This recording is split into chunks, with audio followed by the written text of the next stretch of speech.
praticiens professionnels de la finance, chers doctorants étudiants, chers universitaires académiciens. C'est avec une joie inouïe que je vous déclare les bienvenus pour cette quatrième session, ce quatrième webinaire de la série des mercredis de la loi de finances 2025, organisée par l'Esselska Business School. Alors, je rappelle brièvement le concept pour nos auditeurs aujourd'hui, nos nouveaux auditeurs. Il s'agit, chaque mercredi, on organise une session inhérente au projet de loi de finances 2025 et chaque session réunira un modérateur accompagné d'un intervenant qui vont essayer de décortiquer les mesures proposées par la loi de finances 2025 par rapport aux orientations budgétaires, les priorités de dépenses, les réformes fiscales ainsi que l'impact potentiel sur cette loi de finances sur les entreprises et sur les citoyens. Alors, durant les précédents mercredis, on a eu l'occasion justement de discuter des orientations générales du projet de loi de finances 2025, de la consolidation de la dynamique d'investissement et de la création de l'emploi.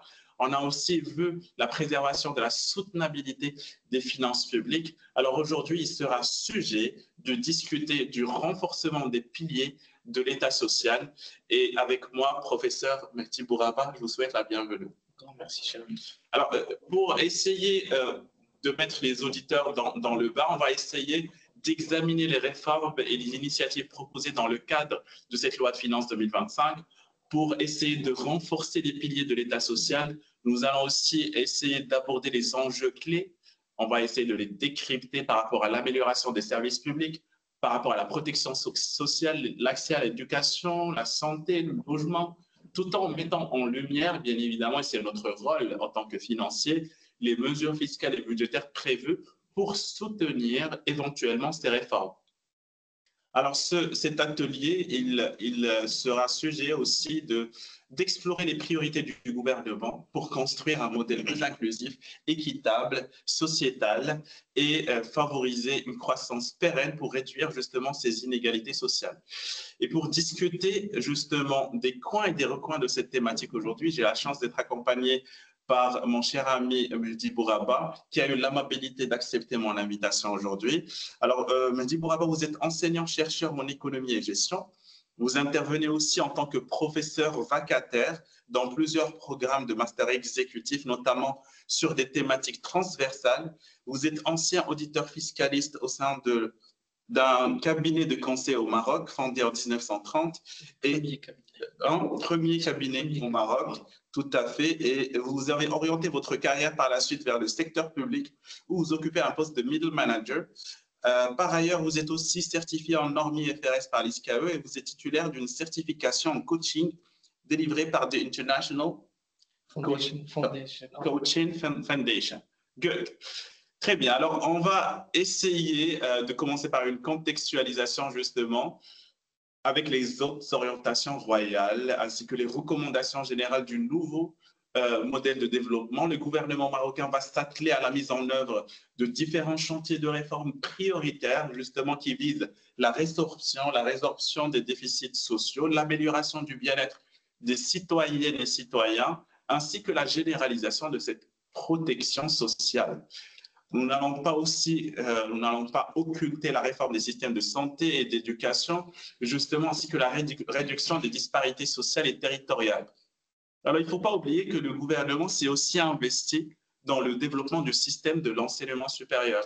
Et nous, en tant que professionnels du secteur, nous n'allons pas balayer d'un revers de main de discuter justement de cette feuille de route pour le développement de la recherche scientifique, de l'innovation, ainsi que la formation professionnelle qui joue, à mon sens, un rôle plus que protagoniste pour la qualification des jeunes et leur insertion sociale et sociétale et professionnelle. Alors, on va aussi parler de la conjoncture nationale et internationale eu égard au pouvoir d'achat des Marocaines et Marocains, notamment avec le soutien du gouvernement de certains produits de base en termes de production de l'électricité, sans oublier la maîtrise de cette conjoncture un tout petit peu inflationniste actuellement des produits alimentaires et la lutte contre les effets de la sécheresse. Alors, si nous disposons de davantage de temps par la suite, nous allons essayer de mettre la lumière sur le programme de réhabilitation, je vais y arriver, des zones sinistrées par les inondations du sud-est du royaume, et ainsi que le programme de reconstruction de mise à niveau général des zones sinistrées par le séisme Al-Haouz. Alors, professeur Bouraba, avant de vous poser ma première question aujourd'hui, j'aimerais tout d'abord avoir votre réaction à l'édito. En premier lieu, merci pour l'invitation. Je vous remercie énormément, chers amis et chers collègues Sipéchis, et aussi à tous les collègues distanciels avec nous et aussi à certains collègues présentiels. Je vous remercie énormément. Je réitère toujours mes remerciements. D'après cette étude, je constatais que vous avez utilisé un lexique très enrichi, d'accord, de macro et de microéconomie, aussi de la mésoéconomie. Tu n'as pas me laissé autant, d'accord, d'occasion, mais quand même, donc effectivement, c'est un édito très intéressant. Pourquoi? C'est dans la mesure où effectivement que, d'après cette brève introduction de ma part, c'est qu'aujourd'hui, je suis un socialiste. Je dois défendre ce webinaire et je vais essayer d'intervenir dans ce webinaire en accentuant sur deux choses essentielles. On doit toujours, en premier lieu, poser la question suivante, c'est quoi un État social? On entend quoi par un État social? Et quelle articulation, d'accord, de l'État social par rapport à la loi de finances? Et j'ai beaucoup aimé cet exercice, d'ailleurs, parce que je vous remercie énormément, parce que c'est très rare. C'est très rare de diagnostiquer dans des séminaires ou dans des programmes exec, comme le cas de l'SLSK Business School, au niveau de MBA ingénierie financière. C'est rarement qu'on trouve des scènes académiques ou techniques ou fonctionnelles qui abordent des sujets qui ont une articulation, une imbrication entre le monde de la finance publique et le monde de la finance privée. Malheureusement, c'est que parfois on oublie ce créneau qui est très intéressant, qui est la finance publique.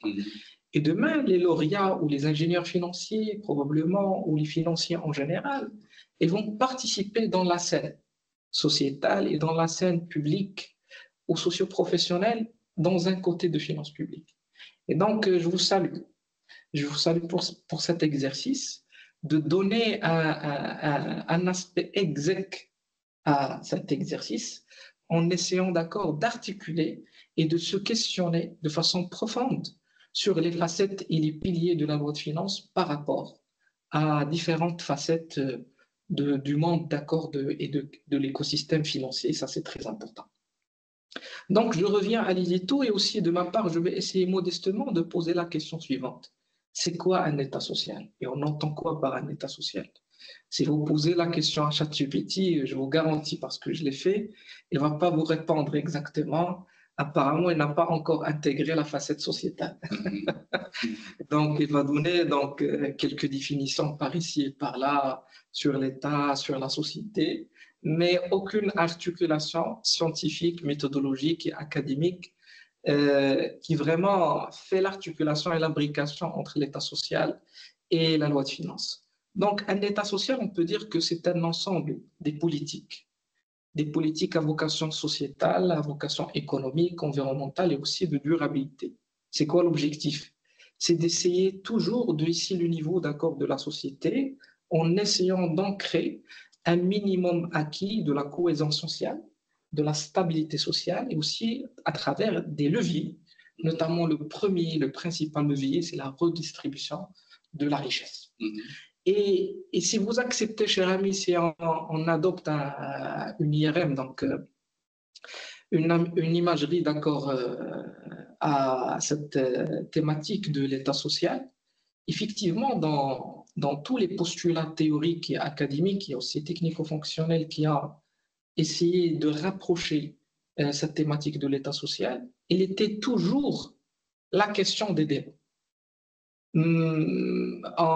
Si nous consultons Keynes, si nous consultons Marx, il y a tous les courants de loin ou de près, effectivement, ils ont essayé d'accord de toucher de près ou de loin cette thématique très importante qui est qu'en est-il de l'État social et comment on peut rapprocher l'État social et comment on peut vraiment intégrer l'indicateur de l'État social dans nos politiques structurelles au niveau sociétal et au niveau économique.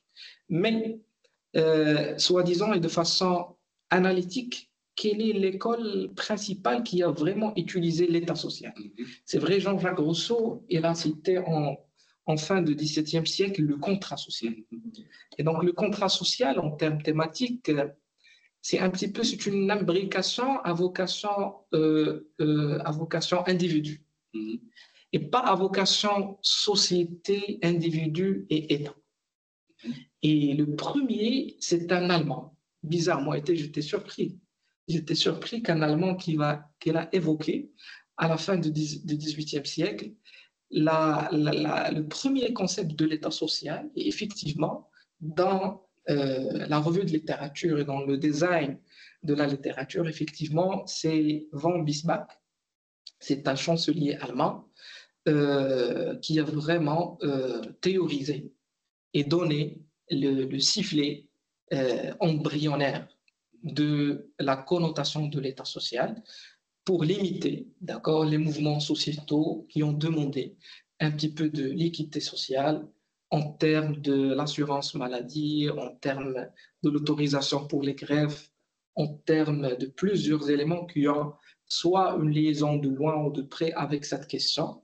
Et si vous nous rapprochons, d'ailleurs, vous êtes expert, cher Bachi, si vous exercez, vous êtes un prof au sein de l'université, c'est que l'État social, c'est un concept qui est sous-jacent à l'école de l'État-providence.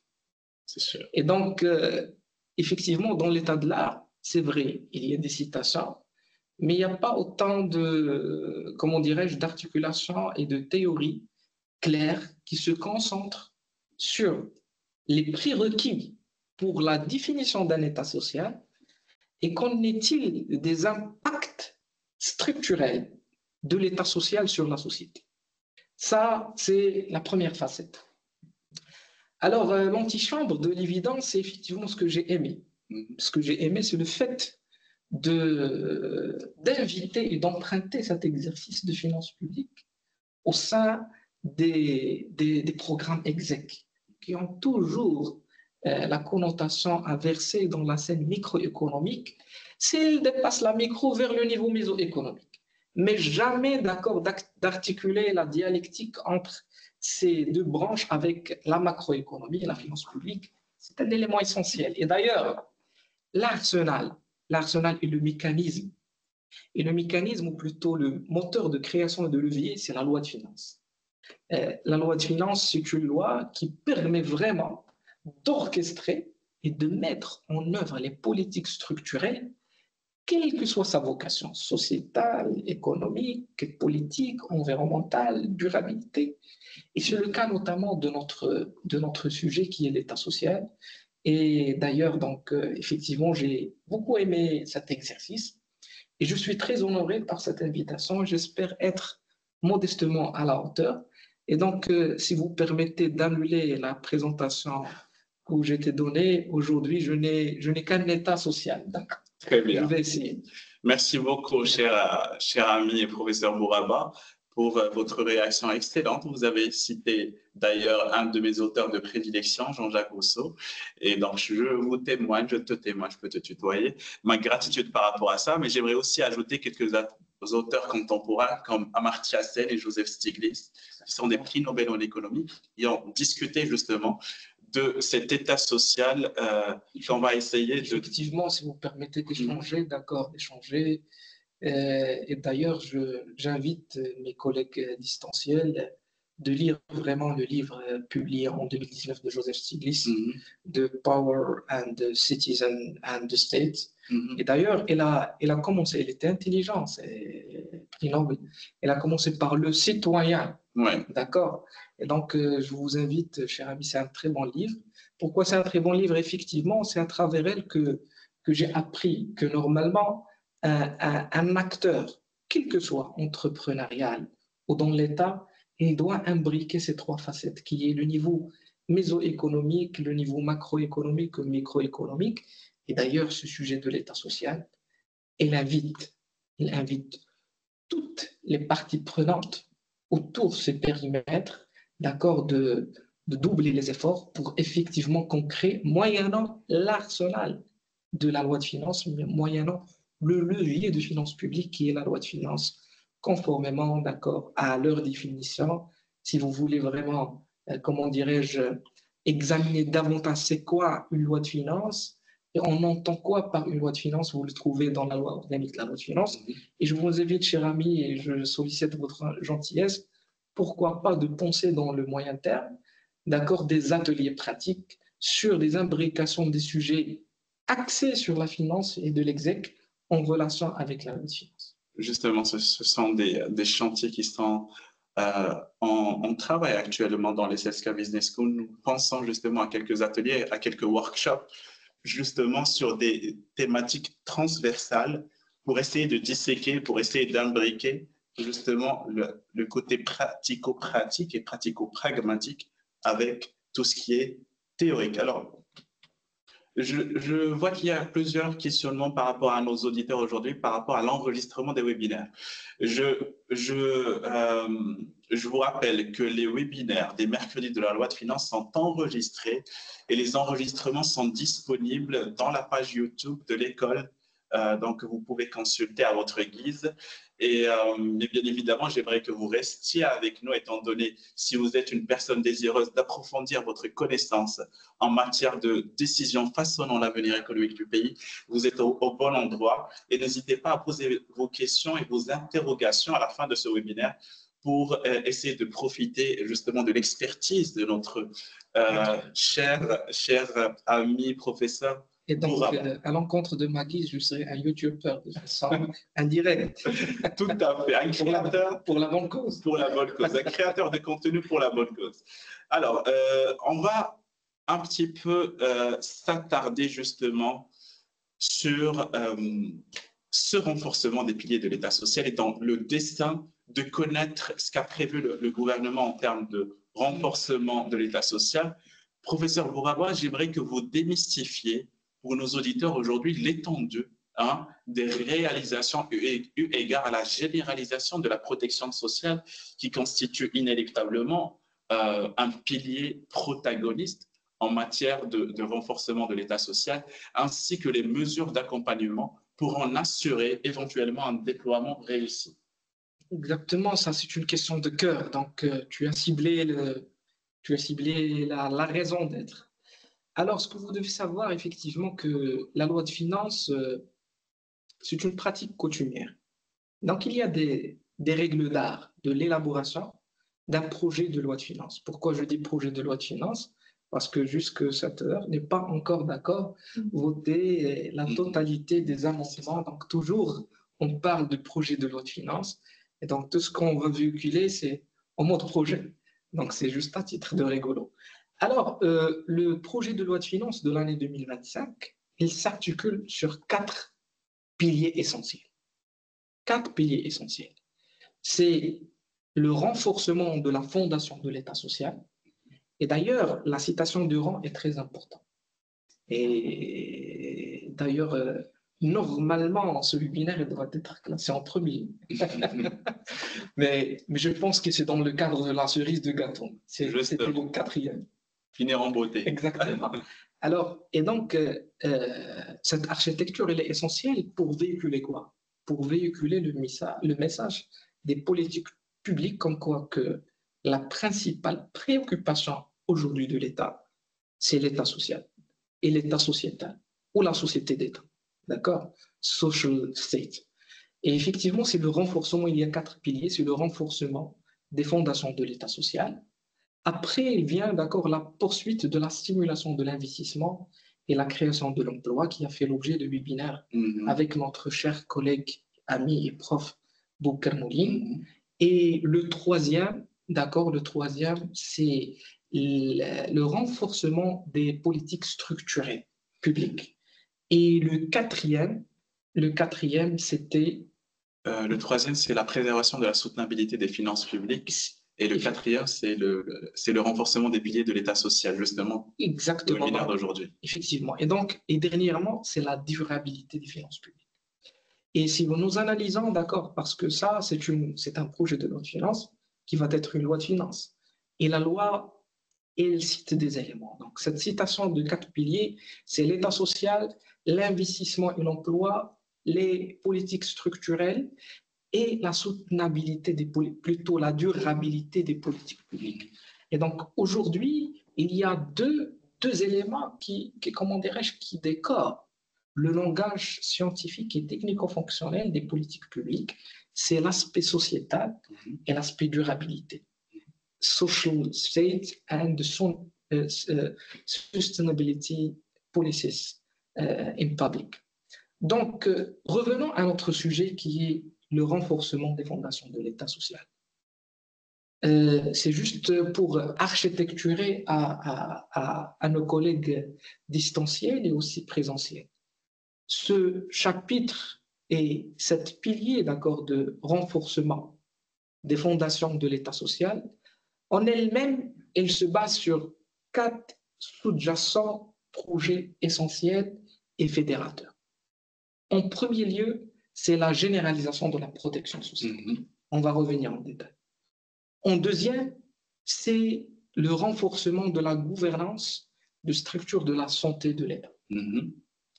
Et troisièmement, c'est le renforcement de la gouvernance aussi de milieux et de systèmes éducatifs et de la formation professionnelle. Et dernièrement, c'est le renforcement de pouvoir d'achat des citoyens. Ça, ce n'est pas une analyse à moi, ce n'est pas des dires à moi, c'est de la loi, c'est le projet de la loi de finances qui est cette semaine, elle serait d'accord votée définitivement en tant que loi de finances de 2025. Et donc, brièvement, si je réitère à nos collègues distanciels et aussi présentiels, on peut dire qu'effectivement, il y a une notation claire et nette que la loi de finances aujourd'hui, et même dans la scène des politiques publiques et des projets structurels, l'ancrage aujourd'hui coutumier de la connotation de l'État social, ce n'est pas juste un décor ou un luxe dans les dires ou dans les discours ou dans les cours ou dans les couloirs d'accord de la scène gouvernementale ou dans la scène publique en général, mais effectivement aujourd'hui c'est une réalité suite aux orientations royales et suite d'accord à cette charte horrifique qui nous éclaire tous et toutes de l'ensemble des facettes. Donc, je peux réitérer, juste pour les collègues distanciels, qu'effectivement, la fondation de l'État social, elle s'articule sur 4 éléments essentiels.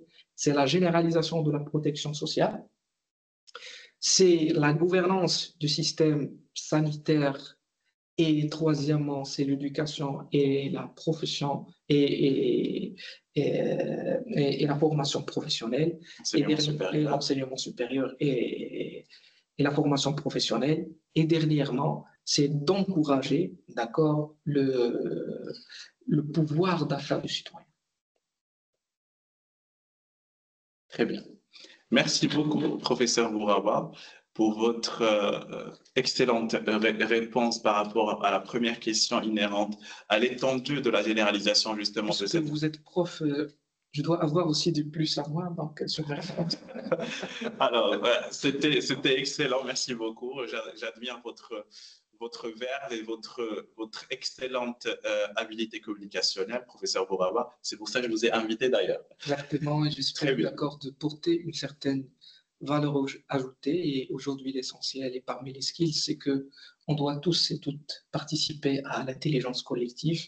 Et les CELSCA Business School, c'est un lieu effectivement de générer et de participer modestement à cette intelligence collective. Tout à fait. Alors, pour essayer de résumer votre réponse, vous avez disséqué, vous avez parlé de l'élargissement justement de la couverture médicale dans le cadre dans le cadre des réformes prévues de ce projet de loi de finances 2025 pour la couverture médicale de base. Vous avez parlé de l'amélioration de l'accès aux soins de santé, parce que vous avez évoqué que l'un des piliers de base inébranlable, c'est l'accès aux soins de santé pour les citoyennes et citoyens.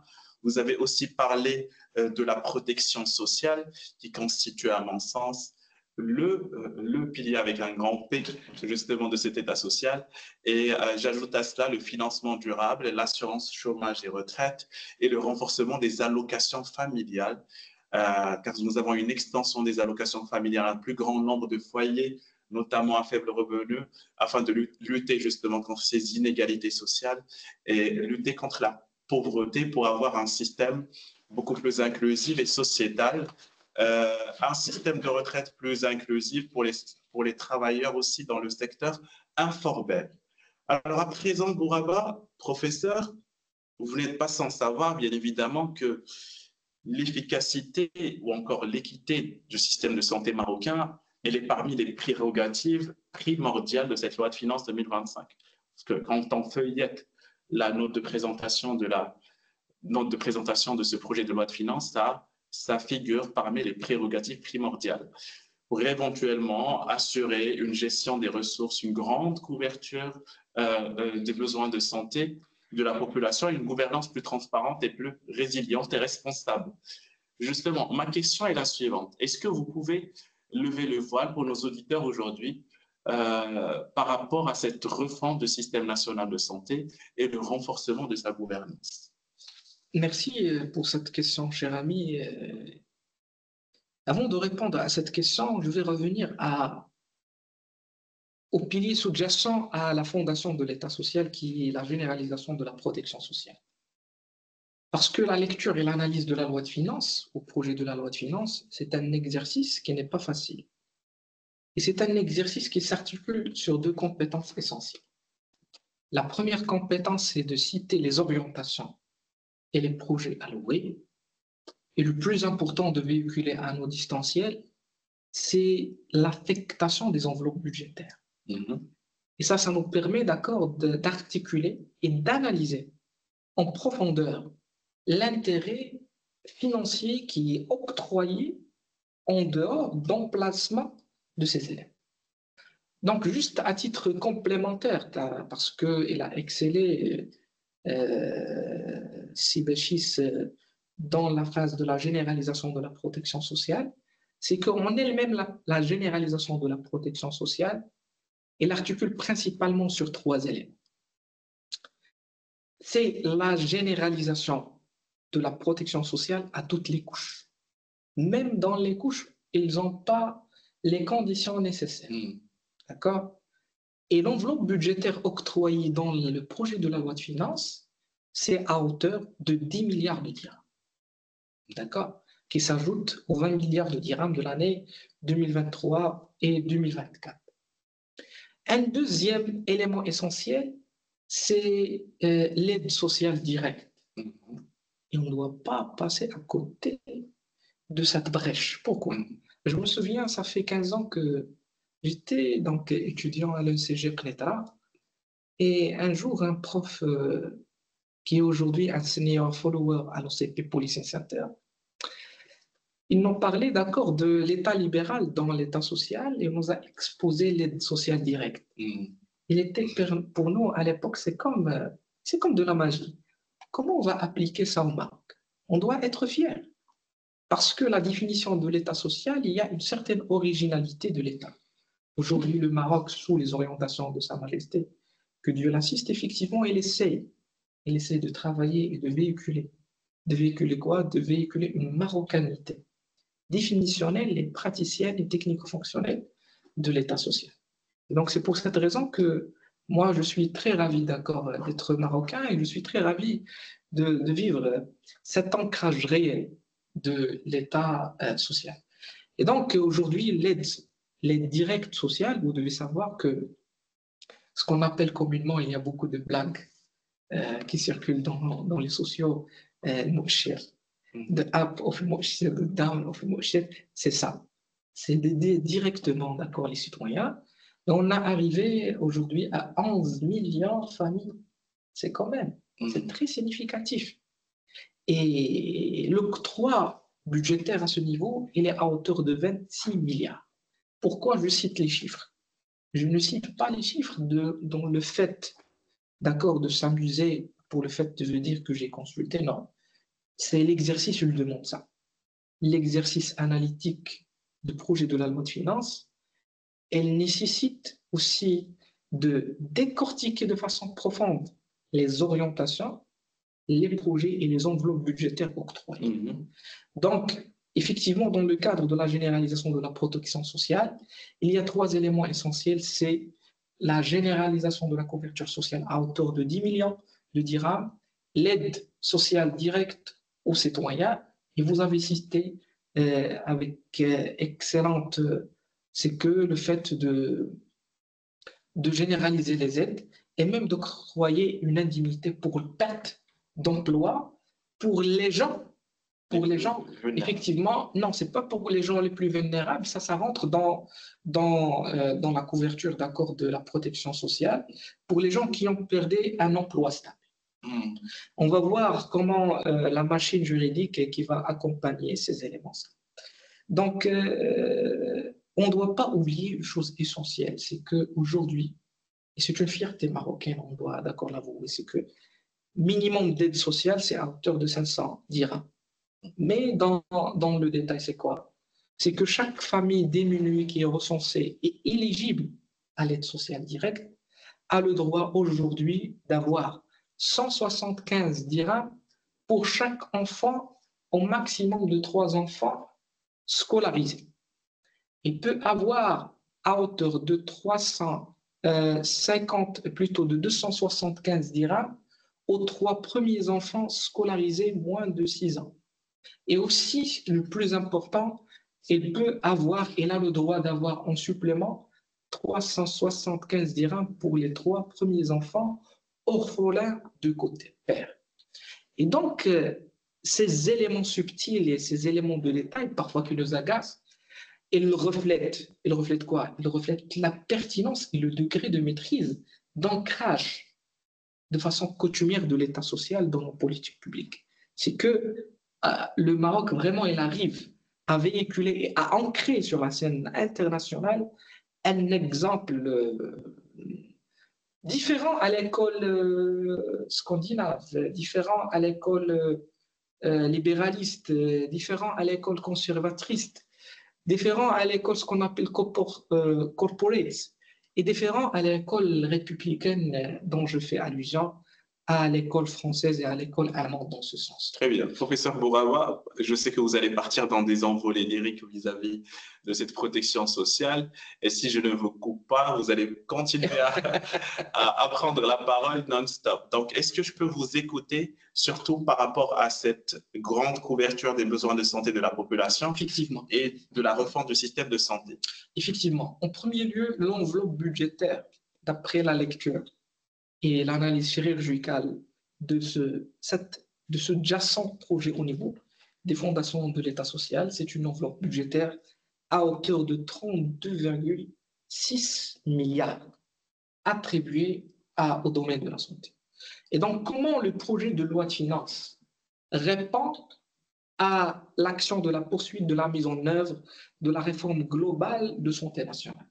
La première des choses, c'est l'instauration de ce qu'on appelle la gouvernance sanitaire nationale, ce qui fait référence à la souveraineté nationale.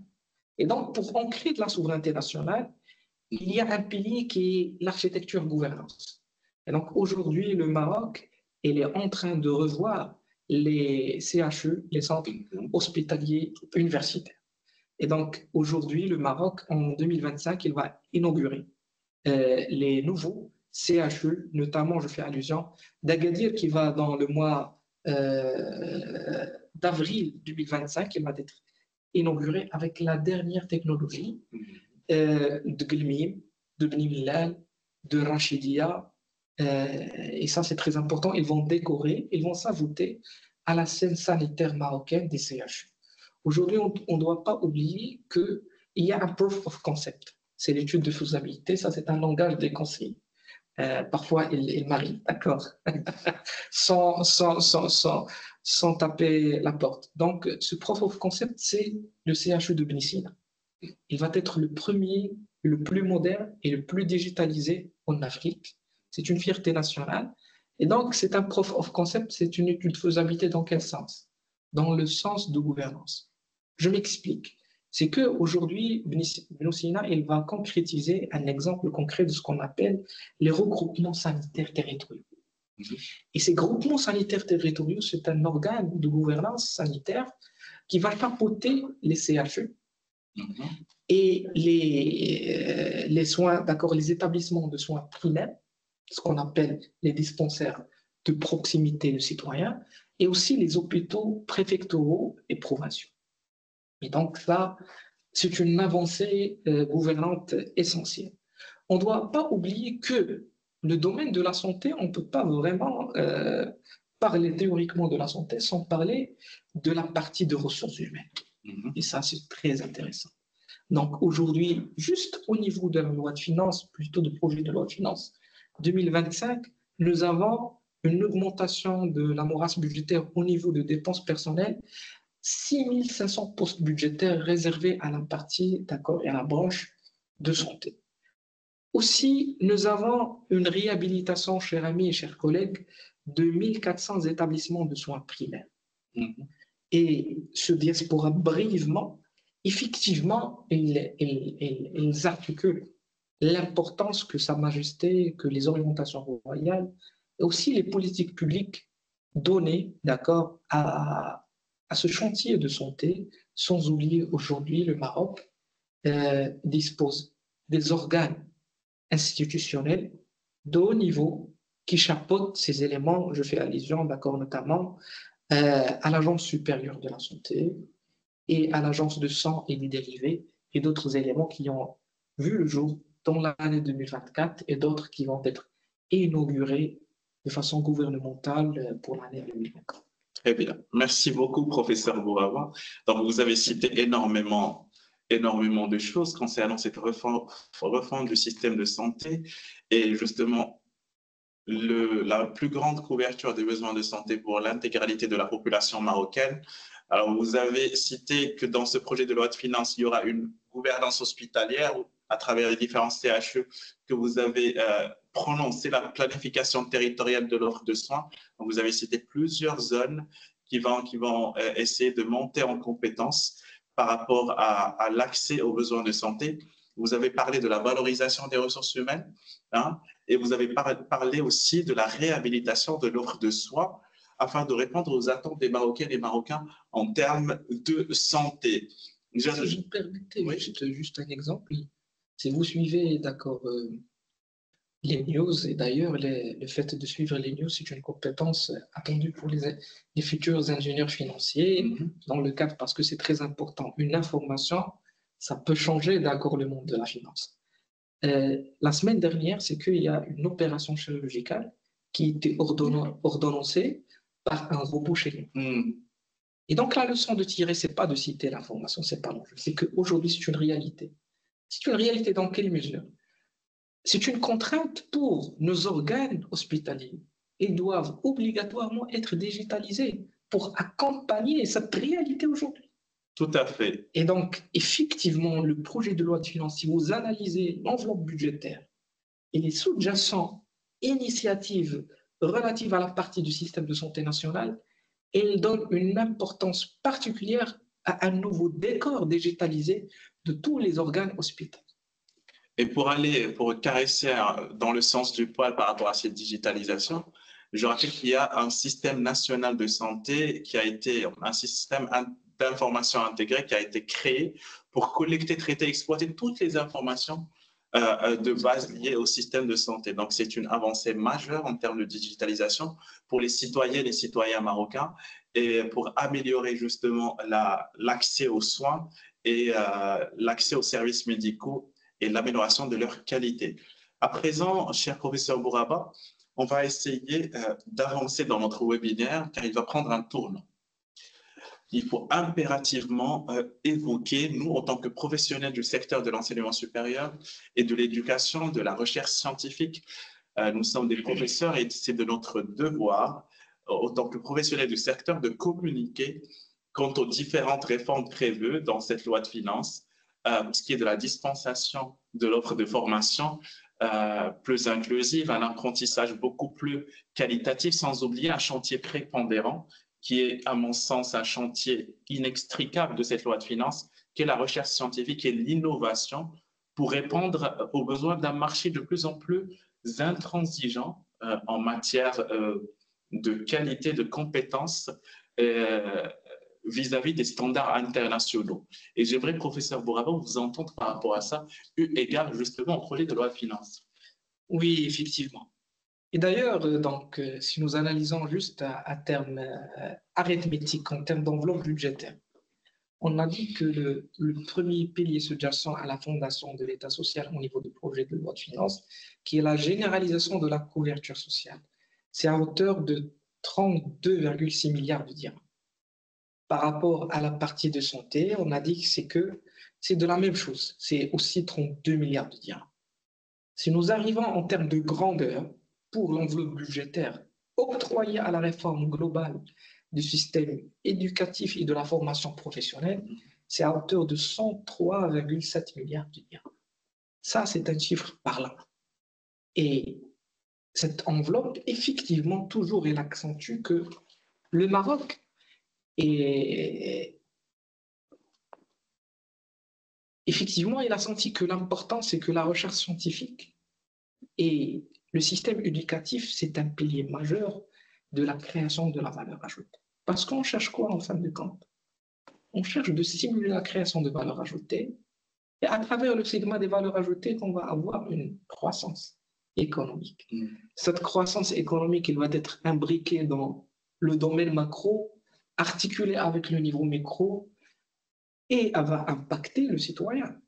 C'est ça, donc, de façon un petit peu facilitatrice, l'économie. Donc, en termes d'enveloppe budgétaire, en termes de grandeur, en termes arithmétiques, effectivement, le projet de la loi de finances, il s'inscrit de façon excellente à cette question qui nous intéresse tous. Soit les gens de domaine ou les gens des autres domaines, parce que tous, on démarre avec le milieu éducatif et de formation professionnelle.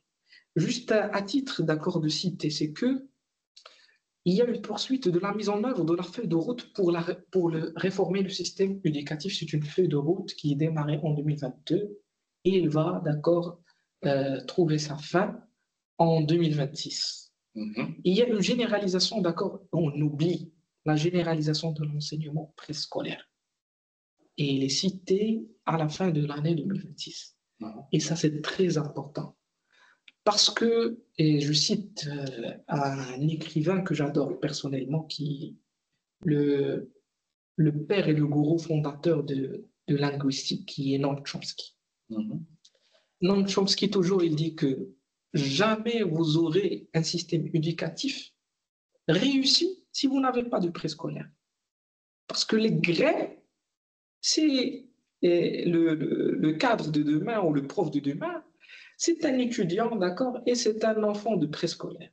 Et donc, effectivement, le Maroc s'inscrit en douceur et de façon silencieuse à la mise en œuvre de ce chantier à travers les programmes, à travers les ministères dédiés à ce chantier de la généralisation de préscolaire à la fin de l'année 2025.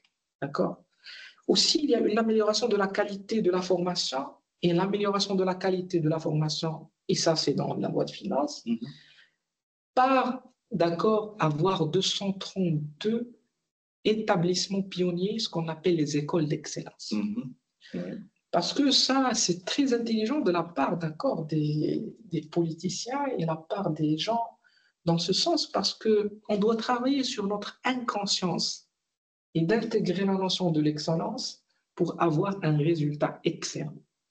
Et effectivement, ces écoles d'excellence, elles vont jouer le rôle locomotive, d'avoir avec eux toute la trame des autres écoles. Il y a effectivement ce qu'on appelle l'offre scolaire avec 280 nouveaux établissements préscolaires et scolaires. Et vous devez savoir, c'est 70% dans les milieux ruraux.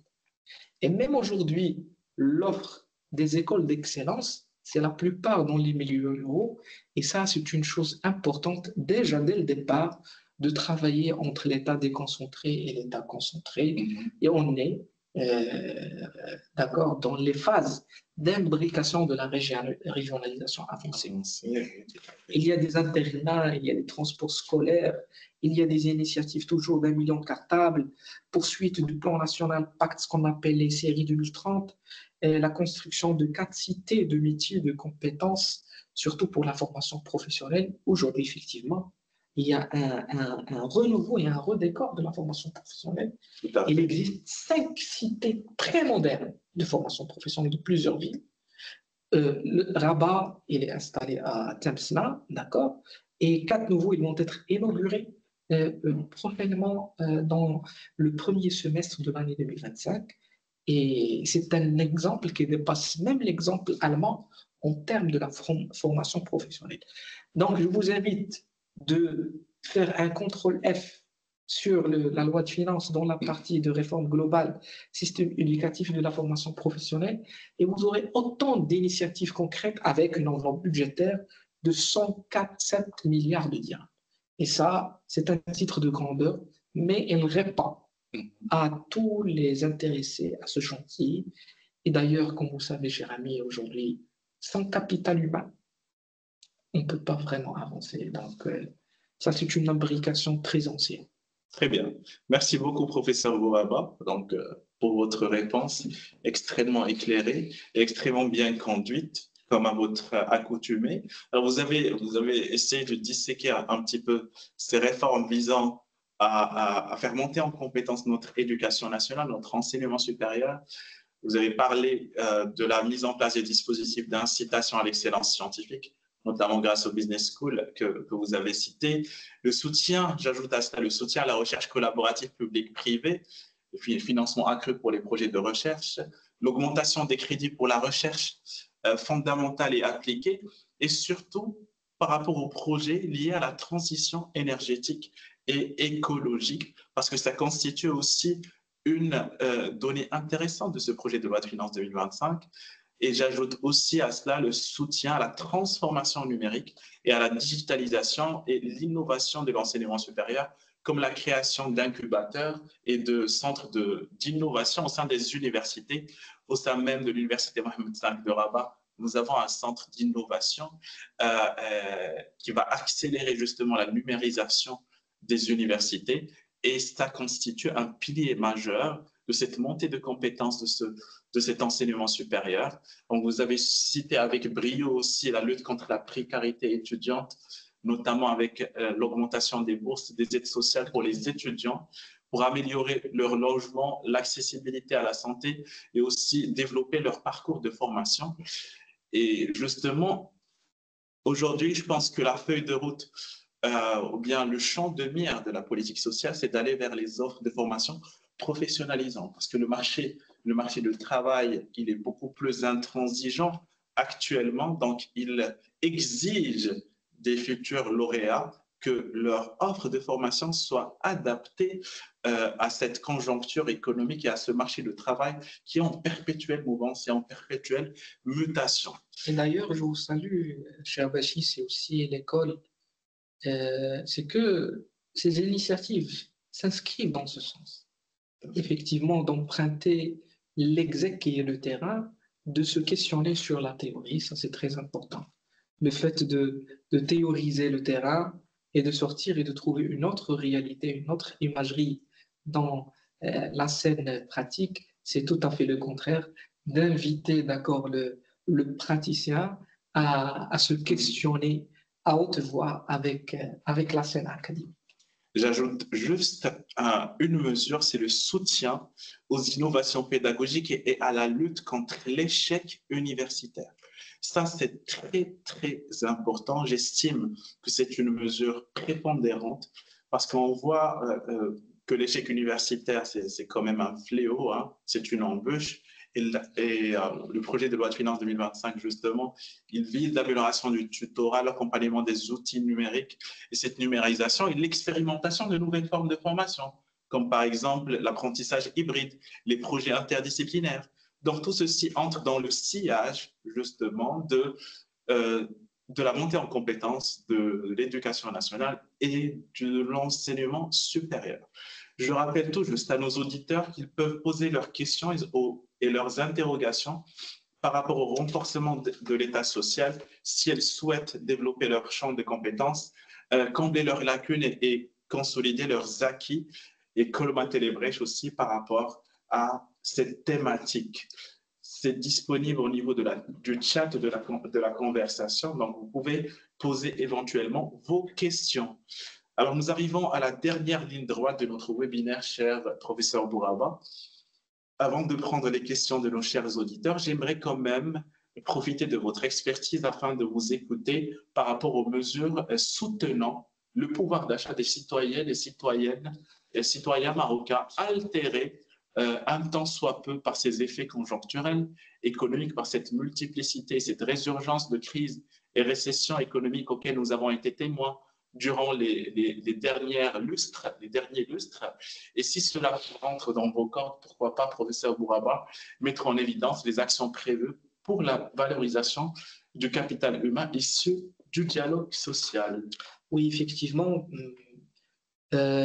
l'accès, ou assurer plutôt l'accès d'accord des citoyens à un logement décent, à préserver le pouvoir d'achat, aussi c'est un axe sous-jacent à la fondation de l'État social. Effectivement aussi, il s'articule de plusieurs projets avec une enveloppe budgétaire énorme, qui est presque les 70 milliards de dirhams.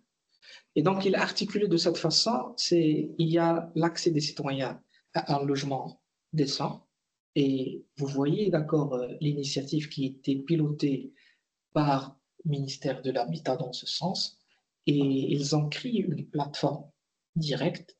Ce qu'on appelle, c'est une aide sociétale labellisée par l'octroi de l'habitation principale de façon digitalisée et de façon avec un accès, ça aussi c'est une avancée majeure, avec 9 milliards de dirhams. Aussi le fait de préserver le pouvoir d'achat des citoyens. Et comment on va prévoir le pouvoir d'achat des citoyens? On ne doit pas oublier que le Maroc préserve la fameuse caisse de compensation avec 7 milliards de dirhams. Juste qu'aujourd'hui, il y a une avancée stratégique et d'accord, un virage pensif dans ce sens, c'est que la vocation principale de la caisse de compensation, elle joue un rôle de consommation plus que jouer un rôle d'investissement. On doit laisser l'investissement à l'investissement et il doit jouer le rôle sociétal en termes de consommation. Et d'ailleurs, l'aide, c'est à hauteur de 16,5 milliards de dirhams. Et on ne parle pas aujourd'hui de 100 milliards, de 80 milliards, de 70 milliards. Donc le Maroc, il a réussi. Il a réussi de redécorer et de faire des virages et des articulations dans ce sens, dans la caisse de compensation. Et l'aide, elle concerne uniquement, d'accord, elle concerne uniquement le gaz de butane, le sucre raffiné et le blé tendre. Et c'est ça, donc, c'est le panier, plutôt le fameux panier d'un Marocain, d'accord, avec Djellaba et avec une famille respectable qu'on doit préserver. Et ça rentre dans notre coutume marocaine, c'est l'orfal mghribiya, si vous permettez de dire, c'est qu'on doit préserver, d'accord, cette orfal mghribiya. C'est à hauteur de 16,7 milliards de dirhams. Et on doit aussi, il y a autant d'éléments, notamment le dialogue social, effectivement. Et ça, c'est une avancée très importante. Le dialogue social, il a commencé, d'accord, en 2022, avec 20 milliards de dirhams pour un engagement budgétaire pour l'année 2025, sans oublier les 20 milliards d'engagements pour les exercices précédents qui fait, d'accord, un total de 40 milliards de dirhams de dialogue social. Vous devez savoir qu'aujourd'hui, la commission des finances au niveau du Parlement, elle a voté les amendements de projets de grève qui rentrent aussi dans le sillonnage, d'accord, de dialogue social. Et effectivement, aujourd'hui, le dialogue social, ce n'est pas un article qu'on lit dans les éditos. C'est une réalité gouvernementale, sociétale, académique, prépondérante dans notre quotidien.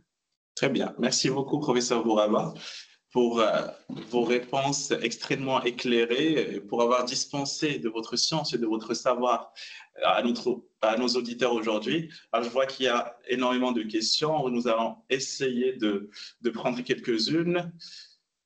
Alors, une question, je vous remercie de votre qualité d'information en ce qui concerne notre pays, avec des stats et tout ça. Dans le même sens, selon vous, bien sûr, comment les politiques de l'État social telles que définies dans le PLF 2025 peuvent-elles influencer la croissance macroéconomique au Maroc et quels sont les mécanismes par lesquels une meilleure protection sociale peut stimuler l'économie nationale?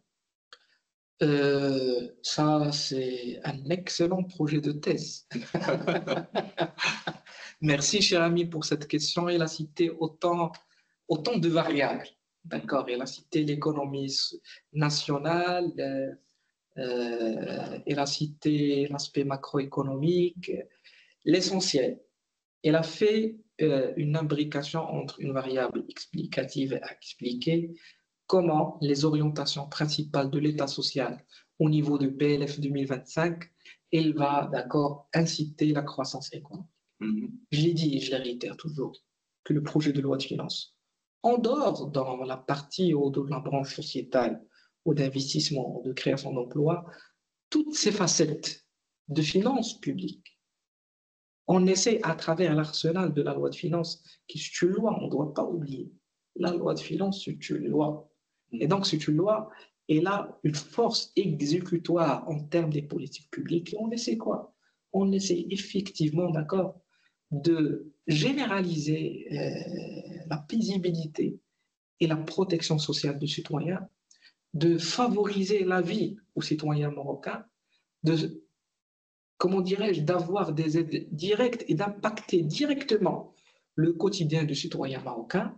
Et effectivement, on ne doit pas oublier les autres parties prenantes. C'est le public, le privé, le marchand et le non-marchand. On ne doit pas oublier les connexions avec le reste du monde, parce que c'est ça la macroéconomie. D'accord? C'est les autres parties prenantes, c'est le marchand et le non-marchand et le reste du monde. L'objectif, c'est que la loi de finances, elle est là, c'est un arsenal pour impacter ces acteurs. Et ces acteurs, ils vont essayer, à travers ces programmes, de créer de la valeur ajoutée. Et cette valeur ajoutée, il va retourner, il va essayer de redistribuer de façon intelligente et de façon conjugale, d'accord, l'avis du citoyen et l'avis de l'État et l'avis de l'entreprise et plutôt l'avis de l'organisation. Très bien, merci. Alors, j'ajoute juste le fait que, éventuellement, ces investissements prévus par le gouvernement marocain, substantiels, extrêmement colossaux, vous en avez cité des chiffres extrêmement illustratifs par rapport à différentes mesures de cette loi de finances 2025, c'est de dire que investir dans le capital humain, c'est extrêmement primordial. Parce qu'une main-d'œuvre ou bien un capital humain qui est plus éclairé, qui est plus éduqué, est un capital humain qui va souscrire à davantage de productivité, n'est-ce pas? Et ce qui va stimuler la croissance économique à long terme. Si on parle par exemple de protection sociale, ça va réduire les inégalités. Alors, réduire les inégalités, c'est extrêmement important, surtout si on ne veut pas limiter l'accès aux opportunités pour nos citoyennes et citoyens. D'autant plus que si on cite, par exemple, certains économistes, alors je ne vais pas être unanime, la quasi-totalité ou la quasi-totalité des économistes, ils disent qu'une société égalitaire est une société qui est plus stable. Et donc, ça favorise un petit peu cet environnement propice à l'investissement et à la croissance. Et si on parle d'investissement, il faut dire que l'investissement direct étranger ou les investissements étrangers, les entreprises sont beaucoup plus enclines à investir ou à s'implanter dans un pays où il y a une certaine protection sociale pour les employés, parce que ça favorise justement, donc vous avez cité tout à l'heure Joseph Stiglitz, ça favorise le cadre institutionnel solide pour éventuellement favoriser la croissance et avoir une économie beaucoup plus pérenne, inclusive et stable. Donc, si cela répond à votre question, comment il s'appelle? Ahmed El-Din Adri. On va passer à une deuxième question. Alors, on va prendre une question en distanciel et ensuite, on prend une question en présentiel. Est-ce que vous ne pensez pas que la conjoncture économique pourra obliger des mesures qui affectent les piliers de l'État social, comme la dernière mesure relative à l'augmentation des prix des bouteilles de gaz? Au contraire, par exemple, c'est une initiative pensive de tous les acteurs gouvernementaux et intergouvernementaux. Vous devez savoir que l'exercice des politiques publiques, ce n'est pas un exercice facile. Le fait d'augmenter juste pour augmenter ou diminuer pour diminuer. Vous devez savoir que la loi de finances est toujours une résultante de 3 éléments essentiels: les recettes, les dépenses et l'équilibre budgétaire. On doit avoir une loi de finances équilibrée. Et pour répondre à cette relation d'équilibre budgétaire, parce que qui va bénéficier de l'équilibre budgétaire? C'est le citoyen. Ce citoyen, en même temps, c'est un citoyen, en même temps, c'est un prof, en même temps, c'est un déminu, en même temps, c'est un entrepreneur, d'accord? En même temps, c'est un responsable de l'administration. Et donc, ces mesures, elles touchent tout. Ils ne sont pas là pour exonérer une couche par rapport à une couche. Ce sont des éléments bien étudiés, avec des études d'impact à vocation finance publique. Et le contraire, d'ailleurs, la caisse de compensation, toujours, elle est omniprésente, avec une enveloppe budgétaire de presque de 17 milliards de dirhams. La question de gaz de butane n'est pas touchée. C'est juste, il y a une adaptation par rapport au prix, d'accord, du marché international. Ça d'une part. D'autre chose, il y a équilibre.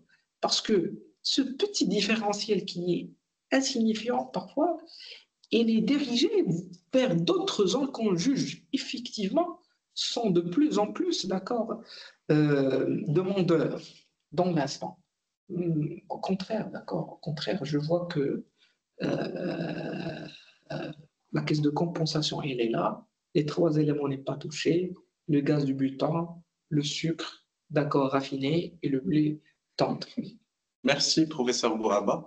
Alors, on part sur une question présentielle. Si vous pouvez élever la voix pour que nos auditeurs vous écoutent, allez-y. Alors, j'ai une question rapide qui, je pense, rejoint la première question en essence. Alors, juste parce qu'on a mentionné le nouveau modèle du développement.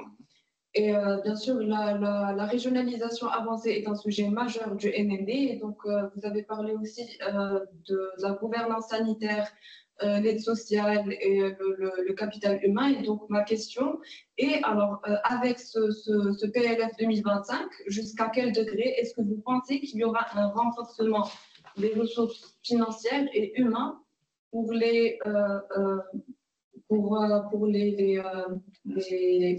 citoyennes et citoyens, en cas.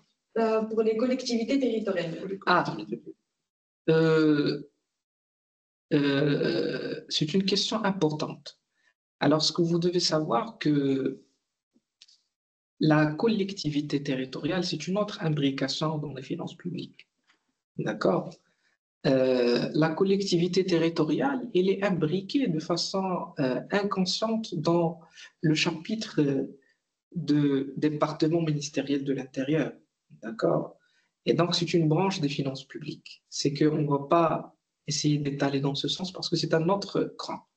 Mais la question de Madame Hiba, il est pertinent dans le sens où effectivement, lorsqu'on parle de la soutenabilité budgétaire, on parle du budget de l'État, on parle du budget des collectivités territoriales, on parle du budget des établissements publics, on parle d'autres moyens de financement qui sont sous-jacents à ces éléments. Les 3P, les contrats partenariats public-privé, d'accord, les financements innovants, le marché international, ça, c'est très important. Donc, l'ensemble, parce que la loi de finances, elle joue un rôle de financement. C'est quoi l'objectif? L'objectif, c'est d'essayer d'ancrer ce qu'on appelle la soutenabilité budgétaire.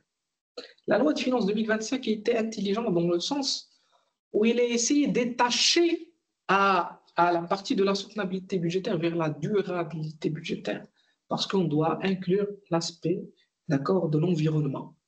Et d'ailleurs, le nouveau modèle de développement, les publications des RIS, les publications des CISI, ce qu'on appelle les publications de toutes les structures constitutionnelles sont là, d'accord, pour préparer des cartes touristiques, des GPS qui vont accompagner toutes les structures gouvernementales plutôt, et intergouvernementales, effectivement pour répondre à cette question. C'est d'ancrer la soutenabilité budgétaire. Lorsqu'on parle de soutenabilité budgétaire, c'est effectivement de répondre à toutes ces questions, soit les questions macroéconomiques, macro-généralistes qui s'inscrivent dans ces projets et qui sont matérialisées par des programmes. Effectivement, que la collectivité territoriale, c'est une branche, d'accord? Elle va être érigée et irriguée d'une manière indirecte par les programmes qui ont été. Parce que lorsqu'on parle de, comment dirais-je, lorsqu'on parle d'un centre hospitalier de proximité citoyenne, effectivement, c'est une relation de commune. Et donc, c'est une imbrication, ça c'est une question un petit peu à notre positionnement épistémologique académique, mais l'essentiel qui est effectivement tous ces éléments positivement, ça ne m'engage que moi, que effectivement j'ai lisé et j'ai analysé modestement avec une voix et avec une vue très positive qu'effectivement elle essaie d'ancrer dans les règles d'art la notion de la durabilité qui inclut la soutenabilité budgétaire et qui va impacter effectivement l'État social. Justement, pour aller dans la même veine par rapport à cette soutenabilité et pour rebondir sur votre question, mademoiselle, effectivement, pour essayer de combler vos lacunes et consolider vos acquis par rapport à cette question, je vous invite à consulter le webinaire précédent avec Madame Jnat Benhida, régulatrice des marchés financiers, spécialiste en régulation des marchés financiers. On a discuté justement de la préservation de la soutenabilité des finances publiques au Maroc et des mesures prévues par la loi de finances 2025 pour essayer de soutenir la durabilité et la soutenabilité des finances publiques. Donc, ça rejoint parfaitement la question que vous avez posée. Et donc, l'enregistrement, il est disponible au niveau de la page YouTube de l'école SSK Business School.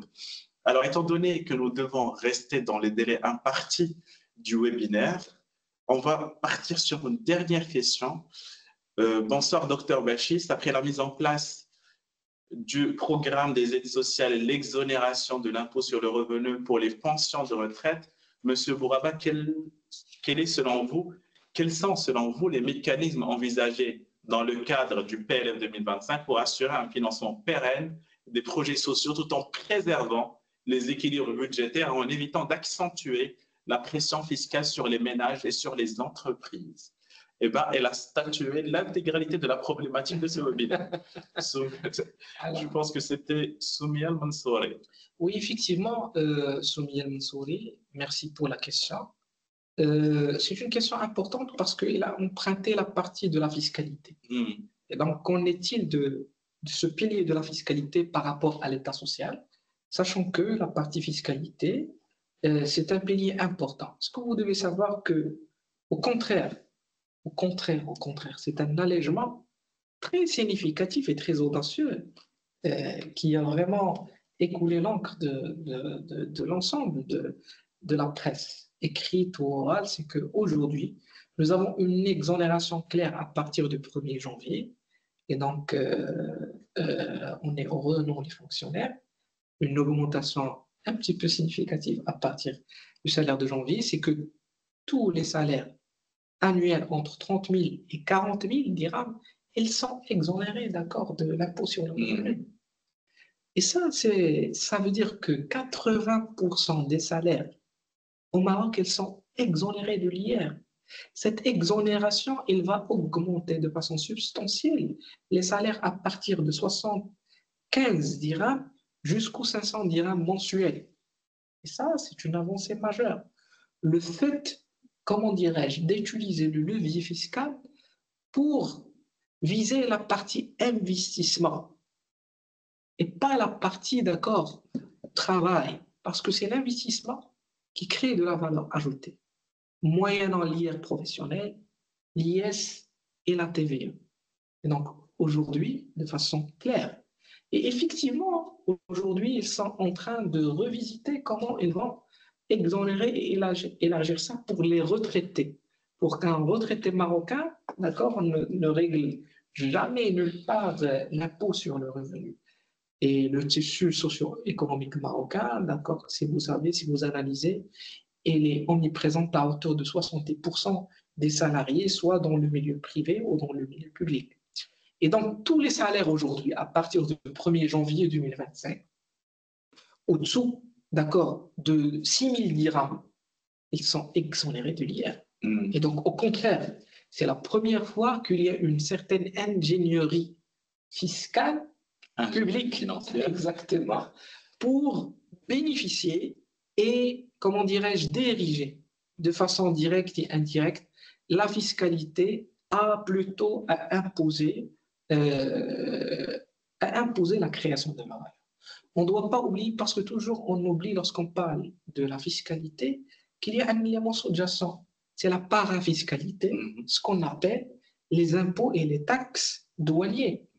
Pour voir qu'effectivement, le levier fiscal il peut jouer un rôle sociétal. Je m'explique, c'est que tous les impôts et taxes douaniers, toutes les importations du bovin, d'accord, de la viande rouge, du blé, de l'huile, ils sont exonérés à 0 dirham au niveau douanier. Et donc, effectivement, il y a une prise en connaissance de ces éléments de façon pratique, de façon réaliste. Très bien, merci beaucoup, professeur Bouraba. Alors, je profite de cette occasion pour vous témoigner ma gratitude la plus sincère pour avoir dispensé de votre science et de votre savoir pour nos auditeurs aujourd'hui par rapport au renforcement des piliers de l'État social. Sur ce, notre webinaire touche à sa fin. J'aimerais aussi profiter de l'occasion pour remercier l'intégralité des personnes qui étaient présentes aujourd'hui pour discuter de cette thématique. Je vous remercie aussi pour vos questions qui étaient très nombreuses. Malheureusement, nous ne pouvons pas balayer l'intégralité des questions parce que nous avons des délais impartis. Je voudrais remercier toutes les personnes qui ont contribué de près ou de loin au succès de ce webinaire, tout le staff technique, les CESCA Business School pour nous avoir octroyé cette plateforme afin de discuter de thématiques extrêmement intéressantes vis-à-vis de ce projet de loi de finances 2025. Et je vous donne rendez-vous pour le mercredi prochain, 11 décembre, pour discuter de la poursuite de la mise en œuvre des réformes structurelles avec un autre intervenant, professeur Zekaria Ferrano. Et je vous souhaite une très bonne fin de soirée et à très bientôt. Merci à tous.